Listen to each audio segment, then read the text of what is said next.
ओम श्री गणेशाय नमः। ओम गं गुरुवे नमः। ओम नमः शिवाय।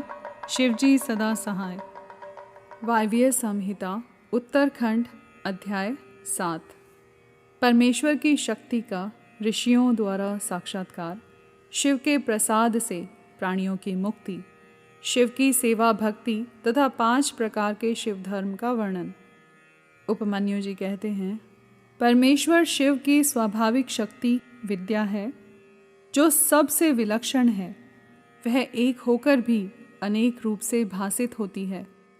जैसे सूर्य की प्रभा एक होकर भी अनेक रूप में प्रकाशित होती है, उस विद्या शक्ति से इच्छा, ज्ञान, क्रिया और माया आदि अनेक शक्तियाँ उत्पन्न होती हैं।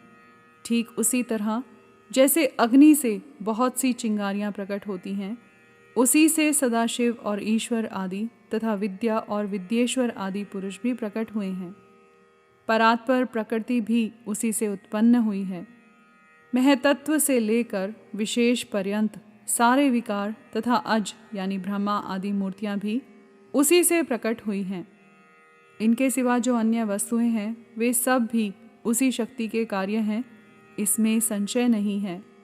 वह शक्ति सर्वव्यापिनी, सूक्ष्म तथा ज्ञानानंद रूपिणी है। उसी से शीतांशु भूषण भगवान शिव शक्तिमान कहलाते हैं। शक्तिमान शिव वेद्य हैं और शक्ति रूपिणी शिवा विद्या हैं। वे शक्ति रूपा शिवा ही प्रज्ञा, श्रुति, स्मृति, धृति, स्थिति, निष्ठा, ज्ञान शक्ति, इच्छा शक्ति, कर्म शक्ति, आज्ञा शक्ति, परब्रह्म, परा और अपरा नाम की 2 विद्याएं, शुद्ध विद्या और शुद्ध कला हैं, क्योंकि सब कुछ शक्ति का ही कार्य है। माया, प्रकृति, जीव, विकार, विकृति, असत और सत आदि जो कुछ भी उपलब्ध होता है, वह सब उस शक्ति से ही व्याप्त है। वे शक्ति रूपिणी शिवा देवी माया द्वारा समस्त चराचर ब्रह्मांड को अनायास ही मोह में डाल देती और लीलापूर्वक उसे मोह के बंधन से मुक्त भी कर देती हैं। इस शक्ति के 27 प्रकार हैं। 27 प्रकार वाली इस शक्ति के साथ सर्वेश्वर शिव संपूर्ण विश्व को व्याप्त करके स्थित हैं। इन्हीं के चरणों में मुक्ति विराजती है।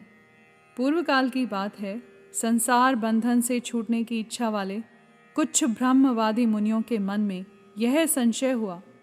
वे परस्पर मिलकर यथार्थ रूप से विचार करने लगे, इस जगत का कारण क्या है, हम किससे उत्पन्न हुए हैं और किससे जीवन धारण करते हैं, हमारी प्रतिष्ठा कहाँ है, हमारा अधिष्ठाता कौन है, हम किसके सहयोग से सदा सुख में और दुख में रहते हैं, किसने इस विश्व की अलंघनीय व्यवस्था की है। यदि कहें काल, स्वभाव, नियति यानी निश्चित फल देने वाला कर्म और यदृच्छा यानी आकस्मिक घटना, इसमें कारण हो तो यह कथन युक्ति संगत नहीं जान पड़ता। 5 महाभूत तथा जीवात्मा भी कारण नहीं है। इन सब का संयोग तथा अन्य कोई भी कारण नहीं है, क्योंकि ये काल आदि अचेतन है। जीवात्मा के चेतन होने पर भी वह सुख दुख से अभिभूत तथा असमर्थ होने से इस जगत का कारण नहीं हो सकता। अतः कौन कारण है, इसका विचार करना चाहिए। इस प्रकार आपस में विचार करने पर जब वे युक्तियों द्वारा किसी निर्णय तक न पहुंच सके, तब उन्होंने ध्यान योग में स्थित होकर परमेश्वर की स्वरूप भूता अचिंत्य शक्ति का साक्षात्कार किया, जो अपने ही गुणों से सत्व, रज और तम से ढकी है तथा उन तीनों गुणों से परे है। परमेश्वर की वह साक्षात शक्ति समस्त पाशों का विच्छेद करने वाली है।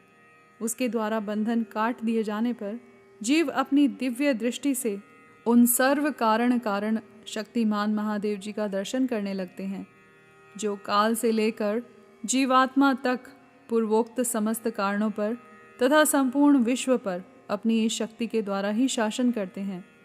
वे परमात्मा अप्रमेय हैं। तदंतर परमेश्वर के प्रसाद योग, परम योग तथा सुदृढ़ भक्ति योग के द्वारा उन मुनियों ने दिव्य गति प्राप्त कर ली। श्री कृष्ण जो अपने हृदय में शक्ति सहित भगवान शिव का दर्शन करते हैं, उन्हीं को सनातन शांति प्राप्त होती है, दूसरों को नहीं। यह श्रुति का कथन है। शक्तिमान का शक्ति से कभी वियोग नहीं होता, अतः शक्ति और शक्तिमान दोनों के तादात्म्य से परमानंद की प्राप्ति होती है। मुक्ति की प्राप्ति में निश्चय ही ज्ञान और कर्म का कोई क्रम विवक्षित नहीं है। जब शिव और शक्ति की कृपा हो जाती है तब वह मुक्ति हाथ में आ जाती है। देवता, दानव, पशु पक्षी तथा कीड़े मकोड़े भी उनकी कृपा से मुक्त हो जाते हैं। गर्भ का बच्चा, जन्मता हुआ बालक, शिशु, तरुण, वृद्ध, मुमुर्षु, स्वर्गवासी, नारकी, पतित, धर्मात्मा, पंडित अथवा मूर्ख, सांब शिव की कृपा होने पर तत्काल मुक्त हो जाते हैं, इसमें संशय नहीं है। परमेश्वर अपनी स्वाभाविक करुणा से अयोग्य भक्तों के भी विविध मलों को दूर करके उन पर कृपा करते हैं, इसमें संदेह नहीं है। भगवान की कृपा से ही भक्ति होती है और भक्ति से ही उनकी कृपा होती है। अवस्था भेद का विचार करके विद्वान पुरुष इस विषय में मोहित नहीं होता है। कृपा प्रसाद पूर्वक जो यह भक्ति होती है वह भोग और मोक्ष दोनों की प्राप्ति कराने वाली है। उसे मनुष्य एक जन्म में नहीं प्राप्त कर सकता। अनेक जन्मों तक श्रौत स्मार्थ कर्मों का अनुष्ठान करके सिद्ध हुए विरक्त एवं ज्ञान संपन्न पुरुषों पर महेश्वर प्रसन्न होते और कृपा करते हैं। देवेश्वर शिव के प्रसन्न होने पर उस पशु यानी जीव में बुद्धि पूर्वक थोड़ी सी भक्ति का उदय होता है। तब वह यह अनुभव करने लगता है कि भगवान शिव मेरे स्वामी हैं। फिर तपस्या पूर्वक वह नाना प्रकार के शैव धर्मों के पालन में संलग्न होता है। उन धर्मों के पालन में बारंबार लगे रहने से उसके हृदय में पराभक्ति का प्रादुर्भाव होता है। उस पराभक्ति से परमेश्वर का परम प्रसाद उपलब्ध होता है। प्रसाद से संपूर्ण पापों से छुटकारा मिलता है और छुटकारा मिल जाने पर परमानंद की प्राप्ति होती है। जिस मनुष्य का भगवान शिव में थोड़ा सा भी भक्ति भाव है वह 3 जन्मों के बाद अवश्य मुक्त हो जाता है। उसे इस संसार में योनि यंत्र की पीड़ा नहीं सहनी पड़ती। सांगा यानी अंग सहित और अनंगा यानी अंग रहित जो सेवा है उसी को भक्ति कहते हैं। उसके फिर 3 भेद होते हैं, मानसिक, वाचिक और शारीरिक।